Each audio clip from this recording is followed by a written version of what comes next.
ఈ వీడియో చూస్తున్న అందరికీ నమస్కారం. ఈ యొక్క వీడియోలో మన కన్యా రాశి వారి దినఫలం ఎలా ఉండబోతుంది అనేది చూడబోతున్నాము. అలాగే ఈ వీడియో చూస్తున్న మీ అందరికీ ఒక విషయం అండి. మీకు జాతకరీత్యా ఎటువంటి సమస్యలున్నా, ఆరోగ్యపరంగా గుప్త నిధులు, లేదంటే చేసే పనుల అభివృద్ధి లేకపోవడం, ఉద్యోగపరంగా మీకు ఎటువంటి సమస్యలున్నా సరే ఒక గురువు గారికి ఫోన్ చేసి మీ సమస్యలు అనేవి మీరు పరిష్కారం అనేది చేసుకోండి. అలాగే ఈరోజు మన దినఫలం కన్యా రాశి వారికి ఎలా ఉండబోతుందో చూసినట్టయితే మాత్రం ముఖ్యంగా వీళ్ళు ప్రయాణాల్లో నూతన పరిచయాలు అనేవి కలుగుతాయి. మీరు ఏదైనా ప్రయాణం చేసేటప్పుడు మీకు కొత్త కొత్త పరిచయాలు అనేవి కలిగి మీకు ఎంతో ఆనందాన్ని, సంతోషం అనేది కూడా కలిగిస్తుంటాయి. అలాగే మీరు ఏదైనా ఆలోచిస్తే దాన్ని ఖచ్చితంగా మీరు ఒక ఆచరణలోకి అనేది తీసుకొస్తారు. మీరు ఏదైనా పని చేయాలి, అలా చేయాలి, ఈ చేయాలి, ఆచరించిన అంటే మీరు అనుకున్నా సరే దాన్ని మీరు ఒక పద్ధతిలోకి అనేది కూడా తీసుకొస్తారు. అలాగే మీరు వ్యాపారాల్లో నూతన అవకాశాలు అనేవి అందుతాయి.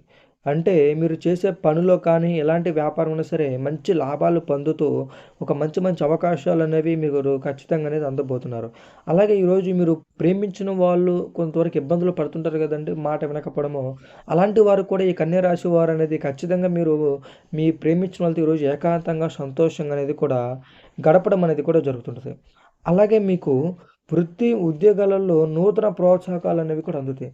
అంటే మీరు చేసే పనిలో కావచ్చు, మీరు ఉద్యోగపరంగా కావచ్చు, మీరు ఏ పని చేసినా సరే మీకు ఖచ్చితంగా ఒక లాభాలనేవి ఈరోజు చూస్తారు. మీకు మంచి అనేది ఎక్కువ జరుగుతుంది ఈరోజు కన్యా రాశి వారికి. మీకు ఎలాంటి ఆటుపోటులు, ఇబ్బందులు లేకుండా మీరు అనుకున్న పనులు, చేసే పనులు అన్ని విధాలుగా అనేది మీకు మంచి అనేది జరగబోతుంది. అలాగే మీరు ఆరోగ్యపరకంగా చూసుకున్నా సరే, ఆరోగ్యపరకంగా కూడా మీరు ఈరోజు ఎంతో సంతోషంగా అనేది ఉంటారు. ఆరోగ్యపరకంగా కూడా మీకు ఎలాంటి ఇబ్బందులు, సమస్యలు అనేవి లేకుండా మీరు అన్ని విధాలుగా అనేది కూడా బాగుంటారు. కానీ ఇలాంటి టైంలోనే మన మీద ఒక కన్ను అనేది పడుతుంది. అదే చెడు చూపు. మీ బంధువుల దగ్గర నుంచి కావచ్చు, లేదంటే మీ మిత్రుల దగ్గర నుంచి కావచ్చు, పక్కింటి వాళ్ళ దగ్గర నుంచి కావచ్చు, మీరు చేసే వ్యాపారం పక్కనోళ్ళ దగ్గర నుంచి రావచ్చు. వీళ్ళ చూపు అనేది మీ మీద అనేది ఎక్కువ పడుతుంది. అరేంటి వీళ్ళెంత సంపాదిస్తున్నారు, వీళ్ళ వ్యాపారం ఎంత జరుగుతుంది, వీళ్ళెంత హ్యాపీగా ఉన్నారు ఏంటి అనేది. అలాగా మీ మీద అనేది ఒక చెడు చూపు అనేది ఏర్పడుతుంది. అర్థమైందా అండి? అది రావడం వల్ల అది మీకు ప పెరగడం వల్ల ఏమవుతుంది అంటే, మీకు చేసే పనిలో కానీ మీరు అన్ని విధాలుగా అనేది నష్టాలనేవి చవిచూస్తారు. మరి అలాంటి దగ్గర నుంచి మీరు తప్పించుకోవాలంటే ఏం చేయాలి? ముఖ్యంగా మీకు ఆ చెడు చూపు, నరదిష్టి అనేది మీ మీద అనేది పడకూడదు.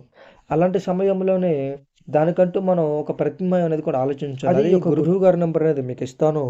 మీకు ఇలాంటి చెడు చూపులు లేకుండా మీకున్న సమస్యలు తొలగిపోయి మీకు అంతా బాగుండేటట్టు, మీకున్న ఆరోగ్య సమస్యలు కావచ్చు, ఉద్యోగపరంగా చేసే పనులు కావచ్చు, ప్రేమించుకున్న వారి మధ్య గొడవలు కావచ్చు, ఎలాంటి సమస్యలున్నా ఈయన ఖచ్చితంగా మీకు పరిష్కారం అనేది చేస్తారు. ఈ యొక్క గురువు గారి నెంబర్‌కి ఫోన్ చేస్తే మీ సమస్యలు అనేవి పరిష్కారం చేసుకోండి. ఈ వీడియో మీకు నచ్చినట్లయితే లైక్ చేయండి, షేర్ చేయండి. అలాగే మీ బంధుమిత్రులు కూడా సబ్స్క్రైబ్ అనేది చేపిచ్చి